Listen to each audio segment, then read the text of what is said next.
Hello everyone, welcome back to Sieve Academy video number 235. CBSE Class 12 Accountancy Chapter 5 Admission of a Partner जिसका part 8 आज हम यहाँ पे ले रहे हैं। आज का हमारा टॉपिक है revaluation of assets and reassessment of liabilities. किसी भी पार्टनरशिप फर्म में जब नया पार्टनर एडमिट होता है तो एसेट्स और लायबिलिटी के रिलेटेड वैल्यूएशन में इंक्रीज और डिक्रीज आता है, तो उसके रिलेटेड जर्नल एंट्रीज, कैलकुलेशन, उसके रिलेटेड जो प्रॉफिट एंड लॉस अकर होता है, उन सभी के बारे में इस टॉपिक में हम समझेंगे। तो शुरू करते हैं आज की क्लास।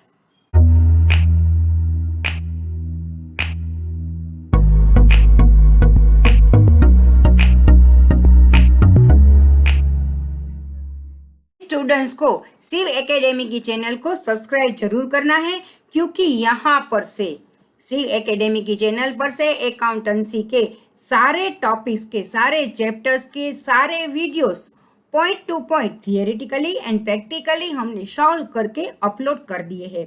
तो जिसने भी सब्सक्राइब नहीं किया है वो तुरंत ही सब्सक्राइब करे। इतना ही नहीं, अपने फ्रेंड्स, अपने फैमिली मेंबर्स को भी इनवाइट करें हमारी चैनल को सब्सक्राइब करने के लिए, क्योंकि यहाँ पर से आपको बेस्ट सपोर्ट प्रोवाइड किया जाएगा। जैसे कि आप सब यहाँ पर देख रहे हैं, अलग अलग चैप्टर्स, अलग अलग टॉपिक्स के वीडियोस हमारे चैनल पर अवेलेबल है। सो भूलिएगा मत, तुरंत सब्सक्राइब कर लेना।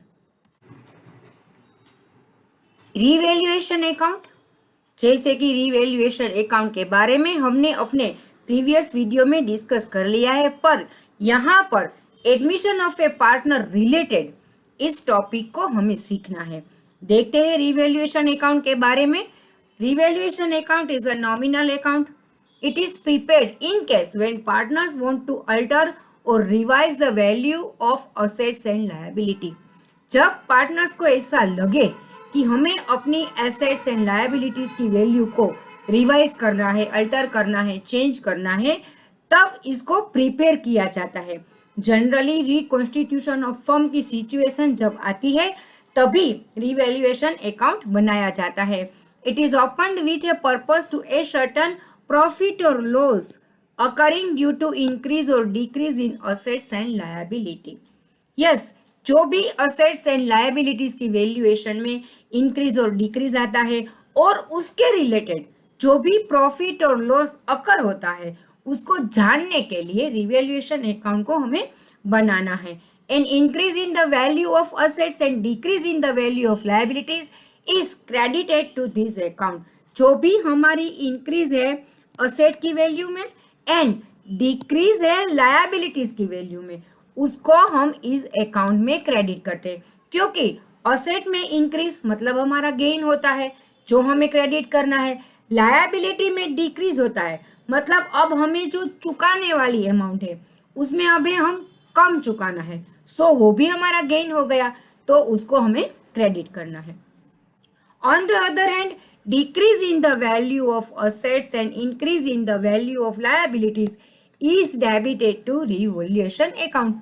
उससे उल्टा यानी कि वाइस वर्सा अगर हम सोचे तो एसेट की वैल्यूएशन में जब डिक्रीज आता है तो वो हमारा लॉस होता है, और लायबिलिटीज की वैल्यू में जब इंक्रीज आता है मतलब अब हमें ज्यादा चुकाना है, तो वो भी एक तरह से हमारा लॉस ही हो गया, तो उसको हमें रिवैल्यूएशन अकाउंट में डेबिट करना है।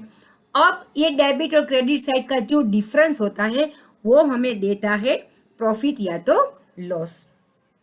अब देखते हैं पर्पस के बारे में। Revaluation account is prepared to determine the profit और loss arising out of revaluation, जैसे कि अभी अभी हमने बात करी। Specifically when partners have decided to alter the value of assets and liabilities. अब ये जो लायबिलिटीज और असेट्स की वैल्यू में अल्टर किया जाता है या तो वैल्यू को रिवाइज किया जाता है, वो रिकॉन्स्टिट्यूशन ऑफ फर्म की सिचुएशन में होता है। अब देखते हैं adjustment and revaluation of assets. At the time of admission of a new partner the assets are revalued and liabilities are reassessed.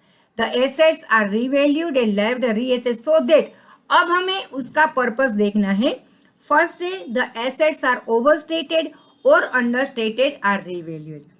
जब कभी हमने उस एसेट्स को परचेज किया है उससे लेकर आज तक की उसकी वैल्यूएशन में जो भी ओवर या अंडर अमाउंट होती है उसको हम रीवैल्यू करके अब फिर से बैलेंस शीट में हम लिख देते हैं, रिवैल्यूएशन अकाउंट में भी लिख देते हैं।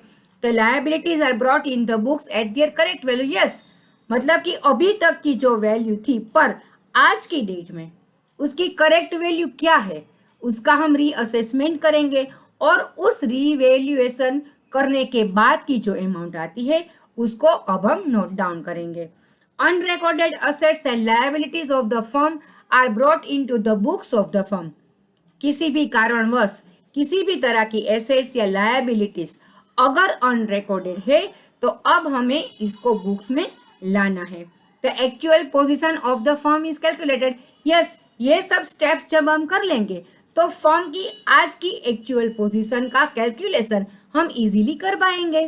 Profit and loss arriving on account of such revaluation up to the date of admission of a new partner may be adjusted in the partner's capital accounts in their old profit sharing ratio. Yes, revaluation account में इन सभी steps को डालने के बाद इन सभी calculation की amount को लिखने के बाद जो भी प्रॉफिट या तो लॉस अकर होता है उसको हमें ओल्ड पार्टनर के कैपिटल अकाउंट्स में उनके ओल्ड प्रॉफिट शेयरिंग रेशियो के मुताबिक एडजस्ट करना होता है। यहाँ पे देख रहे हैं अकाउंटिंग एंट्रीज और उसके रीजन कि किस तरह की आइटम होती है तो उसकी जर्नल एंट्री क्या होगी और उसके रीजन क्या होंगे। सबसे पहले इंक्रीज इन एसेट्स, तो एसेट में इंक्रीज यानी कि हमारा गेन है तो asset account debit to revaluation account credit, क्योंकि यहाँ पे लिखा है गेन। उससे उल्टा डिक्रीज इन एसेट्स तो अब रिवैल्यूएशन अकाउंट को हम डेबिट करेंगे और एसेट्स के अकाउंट को हम क्रेडिट करेंगे ताकि एसेट की वैल्यूएशन घट जाती है। Decrease in the value of assets is a loss. उसके बाद है unrecorded assets brought into the book, जो भी एसेट ऐसी है कि अभी तक हमने अपनी बुक्स में रिकॉर्ड नहीं की है तो अब रिकॉर्ड कर देते हैं assets account debit to revaluation, क्योंकि ये भी हमारा हो गया गेन। डिक्रीज इन लायबिलिटी, तो जब लायबिलिटी में डिक्रीज होता है यानी कि अभी हमें उतनी कम अमाउंट चुकानी होती है तो वो भी हमारा गेन हो गया। तो liabilities account debit to revaluation account credit. उसके बाद इंक्रीज इन लायबिलिटी, यहाँ पर उससे उल्टा हो गया। इंक्रीज लायबिलिटी में जब इंक्रीज होता है तो वो हमारा लॉस होता है, सो हम रीवैल्यूएशन अकाउंट डेबिट करेंगे और लायबिलिटी का अकाउंट क्रेडिट करेंगे। अब हम देखते हैं कि इंक्रीज इन एसेट्स, उसमें क्या हुआ हमारा asset account debit and revaluation account credit. Decrease in asset में रीवैल्यूएशन अकाउंट डेबिट और एसेट का अकाउंट क्रेडिट, यानी यहाँ पे हमारी एसेट की अमाउंट बढ़ी है और यहाँ पे घटी है। उससे हमारा उल्टा हो गया लायबिलिटीज में, जब हमारी लायबिलिटीज डिक्रीज होती है तो वो हमारा गेन होता है। तो यहाँ पर इस तरह से भी इस एंट्री को हम समझ सकते हैं। उसके बाद लेते हैं क्रिएटिंग प्रोविजंस, तो revaluation account debit to provision account credit. क्यों? क्योंकि यहाँ पे हमारा जो प्रॉफिट होता है वो डिक्रीज होता है, वो रिड्यूस होता है। हमारा प्रॉफिट मान लीजिए कि अगर 2 लाख हुआ है पर उसमें से हमने 20,000 प्रोविजन के तौर पर जनरल रिजर्व के तौर पर डाल दिए तो अब पार्टनर्स के बीच का डिस्ट्रीब्यूटिव प्रॉफिट रह गया 1,80,000। इसीलिए हम इस तरह से एंट्री को डालेंगे। Unrecorded liabilities brought into the books, जो भी लायबिलिटीज अनरिकॉर्डेड है उसको हम जब बुक में लाते हैं तो revaluation account debit to liabilities account credit, ये एंट्री उससे भी उल्टी हो गई। Addition to the liabilities is a gain. अब जनरली रिवैल्यूएशन में अकाउंट में इस तरह की एंट्री ही आएगी। हमें इसके कंसेप्ट को समझकर उसके रिलेटेड जर्नल एंट्री करके रिवैल्यूएशन अकाउंट को बनाना है। अगर जर्नल एंट्री नहीं भी करनी है तो भी हम इजीली इस कंसेप्ट को, इस टेबल को समझ लेते हैं तो हम इजीली रिवैल्यूएशन अकाउंट को बना सकते हैं। यहाँ पे हमने देख लिया स्पेसिमेन ऑफ रिवैल्यूएशन अकाउंट, जैसे कि हमने अगले टेबल में देखा उसी तरह से डेबिट और क्रेडिट यहाँ पे हमें करना है। डेबिट साइड आएगा assets account, decrease in assets, to liabilities account, increase in liabilities, to provision account, creation of provision. और यहाँ पे क्रेडिट साइड में हम देखें तो assets account, unrecorded asset, liabilities, provisions account, इस तरह की जो एंट्रीज है वो हमें डालनी है। अब अगर क्रेडिट साइड का टोटल ज्यादा आया तो यहाँ पे जो बैलेंस बचेगी वो होगा हमारा प्रॉफिट, जिसको पार्टनर्स के कैपिटल अकाउंट में उनके ओल्ड प्रॉफिट शेयरिंग रेशियो में हम एडजस्ट करेंगे। उससे उल्टा अगर हमारा डेबिट का टोटल ज्यादा आया तो हो गया हमारा लॉस, वो भी हम पार्टनर के कैपिटल अकाउंट में एडजस्ट करेंगे।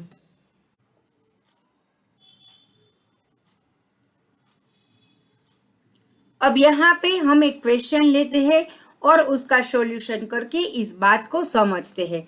यहाँ पे हमको बैलेंस शीट दी गई है ए एंड बी की, और यहाँ पे लायबिलिटीज, यहाँ पे एसेट, अलग अलग तरह की हमको अमाउंट दी गई है। उसके साथ साथ हमें एडजस्टमेंट दिए गए हैं।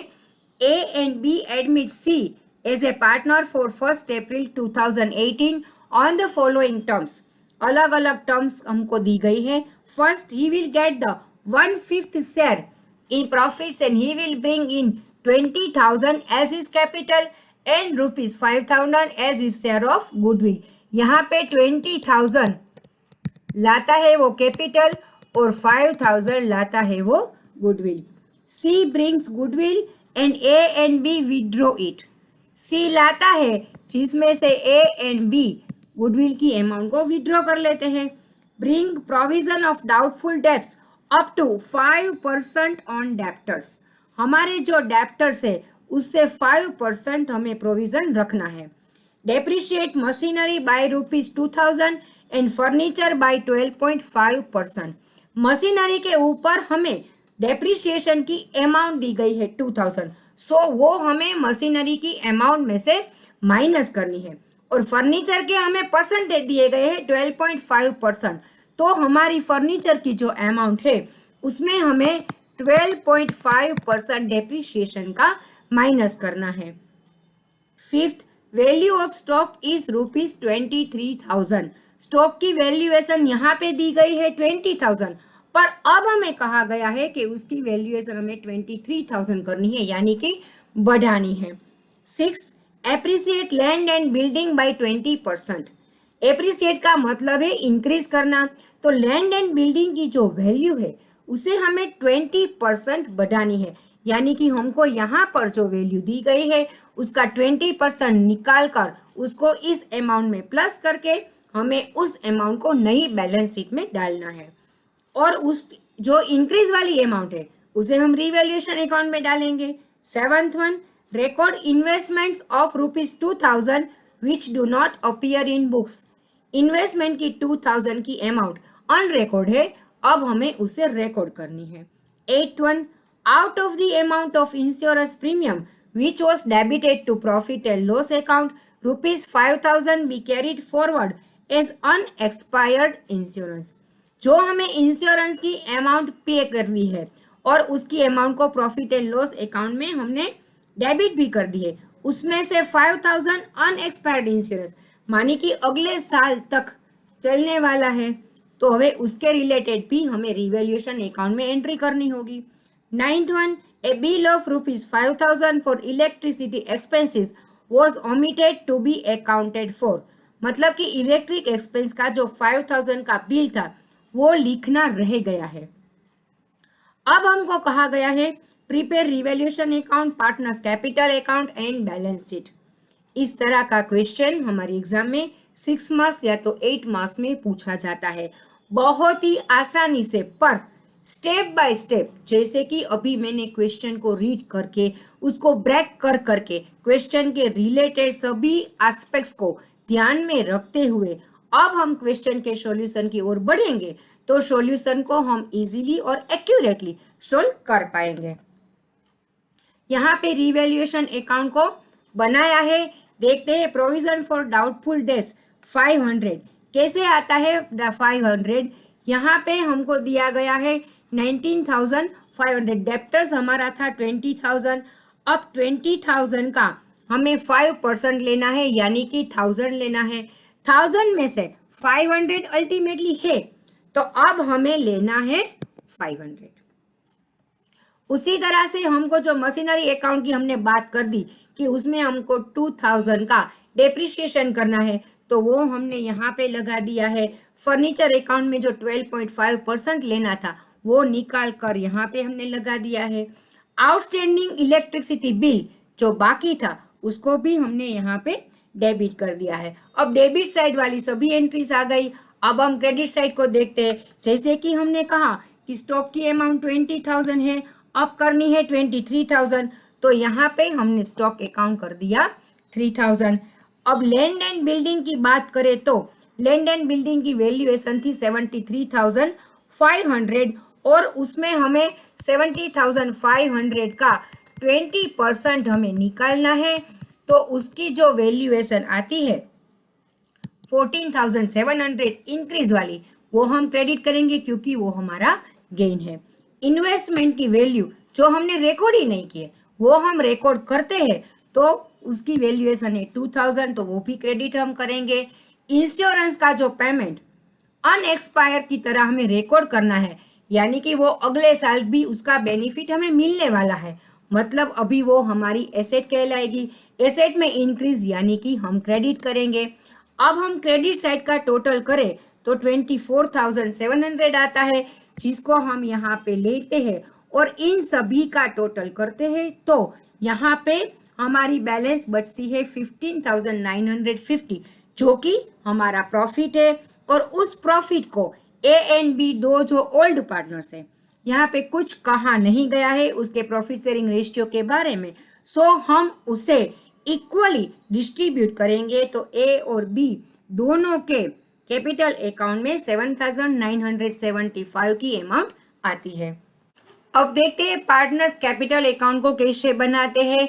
सबसे पहले हम बैलेंस लेते हैं, तो ए और बी की बैलेंस शीट में हमें जो बैलेंस दी गई है 60,000 40,000 वो हमने लिख दी।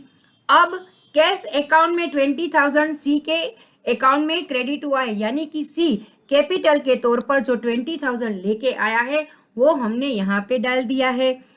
उसके अलावा जो भी वो गुडविल के तौर पर 5,000 लेके आया है उसको सबसे पहले हम प्रीमियम फॉर गुडविल अकाउंट में लेंगे, और जब दोनों पार्टनर्स उस प्रीमियम फॉर गुडविल को यानी कि गुडविल की अमाउंट को विड्रॉ करते हैं तो हम यहाँ पे उसको डेबिट करते हैं।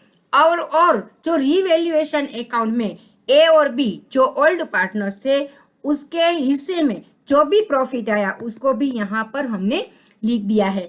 अब हम ये तीनों का टोटल करेंगे और यहाँ पर उस टोटल को लेके बाकी की जो बैलेंस होती है वो जब हम नई पार्टनरशिप फॉर्म से पहले की बैलेंस शीट बनाते हैं उसमें इस अमाउंट को हमें डालना है।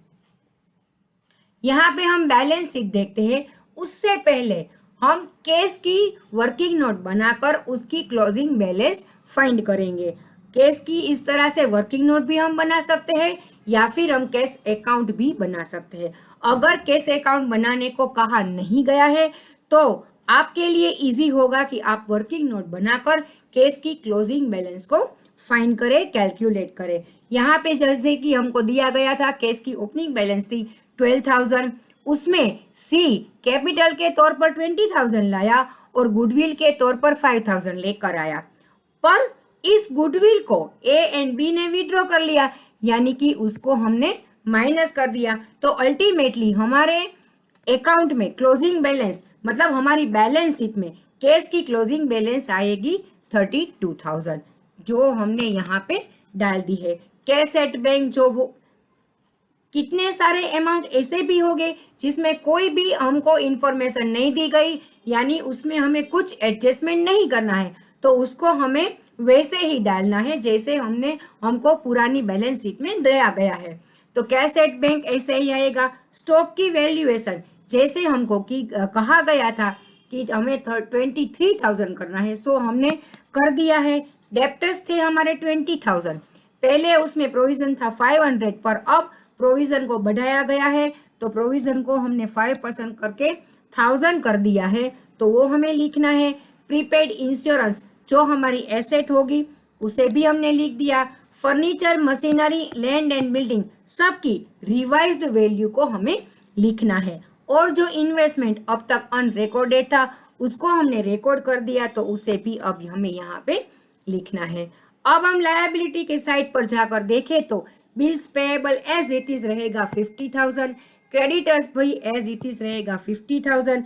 आउटस्टैंडिंग एक्सपेंस जो पहले थे उसमें अब इंक्रीज हुआ है, सो हम उसकी रीएसेस वैल्यू को लेंगे 8,000। और पार्टनर के कैपिटल अकाउंट में जो भी बैलेंस शीट थी ए, बी और सी की, वो अब यहाँ पे लिखेंगे। जब हम बैलेंस शीट बनाते हैं तो दोनों साइड का हमारा टोटल इक्वल आ जाना चाहिए, जो यहाँ पे आ गया है। मतलब कि इस क्वेश्चन के आंसर को हमने स्टेप बाय स्टेप परफेक्टली और एक्यूरेटली सॉल्व कर दिया है। तो आज के इस वीडियो में बस इतना ही। हमारे next video number 236 admission of a partner का पार्ट 9, उसमें हमारा टॉपिक होगा accumulated profits and losses and reserves. So as always stay tuned with CU Academy. Thank you.